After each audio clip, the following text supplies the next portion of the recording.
Hello అండి అందరికీ. అందరూ ఎలా ఉన్నారు? నేనైతే చాలా బాగున్నాను.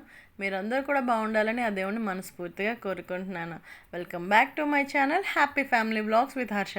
ఇక్కడ నేనైతే ముందు వీడియోలో చూసారు కదండి, నేను గోంగూర తీసుకొచ్చాను కదా, దాన్ని అయితే నేను పచ్చడి చేస్తున్నాను. గోంగూర పచ్చడి అంటే మా ఇంట్లో చాలా ఇష్టం అండి, మా హస్బెండ్కి మా హర్షకి కూడా. సో ఇక్కడైతే నేను గోంగూర పచ్చడి చేస్తున్నాను. ముందులో కళాయిలో ఆయిల్ వేసుకొని ఎండుమిర్చి, మీ కారానికి తగ్గట్టు ఎండుమిర్చి వేసుకోవాలన్నమాట. నేనైతే ఒక 20 దాకా వేయించుకొని పక్కన పెట్టుకున్నాను. అదే ప్యాన్లో మెంతులు, జీలకర్ర, ధనియాలు, మెంతులు ఒక స్పూను, జీలకర్ర ఒక స్పూను, ధనియాలు 2 స్పూన్లు వేసి వేయించుకొని పక్కన పెట్టుకోవాలి. పక్కకు తీసి పెట్టుకున్న తర్వాత అందులోనే కొంచెం ఆయిల్ వేసుకొని గోంగూర బాగా ఫ్రై చేసుకోవాలన్నమాట. నేను గోంగూరని శుభ్రంగా కడిగి పెట్టుకున్నాను. వాటర్ అంతా వాడదేవుకొని గోంగూర అయితే నేను ఫ్రై చేసుకున్నాను అనమాట. చూడండి, ఇలాగ గోంగూర మనం కలుపుతూ ఉంటే అది మగ్గిపోతుంది వేడికి, కొంచెం బాగా దగ్గరికి అయిపోయి ముద్దలా అయిపోతుంది అన్నమాట. అలా మనం కలుపుతూ ఉంటే గోంగూర దగ్గరికి అయిపోతుంది. అక్కడ కొంచెం కింద మీద చేస్తూ ఉండాలన్నమాట. వేడి వేడి అన్నంలో గోంగూర పచ్చడి, నెయ్యి సూపర్ ఉంటుంది కదండి. ఇక్కడైతే మిక్సీ జార్లో మనం వేయించి పెట్టుకున్నవన్నీ వేసుకొని, నేనైతే ఉప్పు ఒక పెద్ద స్పూన్తో అయితే 2 స్పూన్స్ వేసుకున్నాను. ఉప్పు కారం అనేది మీ టేస్ట్కి మీరు తినే స్పైసెస్ బట్టి వేసుకోవాలండి. అంటే మా ఇంట్లో ఉప్పు కారం అది తక్కువే తింటారు, సో అందుకని చెప్పి నేను మరీ చెప్తున్నాను.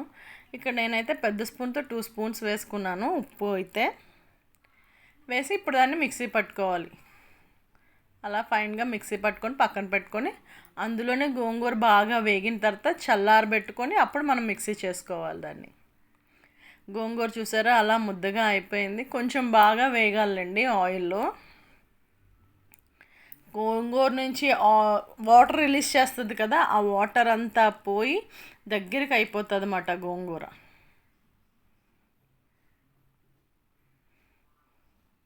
అలా బాగా కలుపుతూ ఉంటే మనకి దగ్గరికి అయిపోతుంది. దగ్గరికి అయిన తర్వాత స్టవ్ ఆఫ్ చేసేసుకొని అది బాగా చల్లారబెట్టుకొని మనం ఆల్రెడీ మిక్సీ పట్టి పెట్టుకున్నాం కదా, ఆ పౌడర్లో వేసుకొని మిక్సీ పట్టుకోవాలన్నమాట. నేనైతే స్టవ్ ఆఫ్ చేశాను. మనం ముందు చేసుకుని కారం పొడి ఉంది కదా, అందులో ఆ మిక్సీ జార్లో వేసేసి శుభ్రంగా మిక్సీ పట్టుకోవాలి. మిక్సీ పట్టుకున్న తర్వాత నేనైతే పల్లి నూనెతో పోపు పెట్టుకుంటున్నానండి.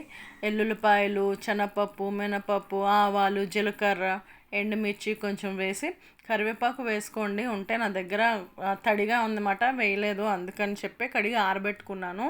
తడిగా ఉంటే పాడైపోద్ది కదా పచ్చడి, అందుకే నేను వేయలేదు అన్నమాట. సో ఏంటంటే ఇక్కడ పోపు బాగా వేగిన తర్వాత మనం మిక్సీ పట్టుకున్న పచ్చడి అయితే వేసేసాను. ఆయిల్ ఎక్కువైందని కంగారు పడొద్దండి, ఆయిల్ పచ్చడంతా పీల్ చేసుకుంటుంది. పచ్చడి అయితే చాలా బాగుంటుంది ఫ్రెండ్స్, ట్రస్ట్ మీ. సో టేస్ట్గా ఉంటుంది. వేడి వేడి అన్నంలో తింటే సూపర్గా ఉంటుంది పచ్చడి అసలు. That's it friends. Thank you so much for watching my videos. Please like, share and subscribe to my channel Happy Family Vlogs with Harsha. Please అండి, వీడియో కనుక నచ్చితే మీరు ఖచ్చితంగా ఒక్క లైక్ అయితే చేయండి ఫ్రెండ్స్. ఎందుకంటే మీరు లైక్ చేస్తేనే వీడియో రీచ్ ఉంటుందన్నమాట. అందుకని చెప్పి ఇది హంబల్ రిక్వెస్ట్. యూట్యూబ్ క్రియేటర్స్ అందరూ అదే అడుగుతారు. ప్లీజ్ వీడియోస్ నచ్చితే కనుక తప్పకుండా ఒక్క లైక్ అయితే చేయండి friends. Thanks for watching my videos. Please like, share and subscribe to my channel happy family vlogs with Harsha. Thank you.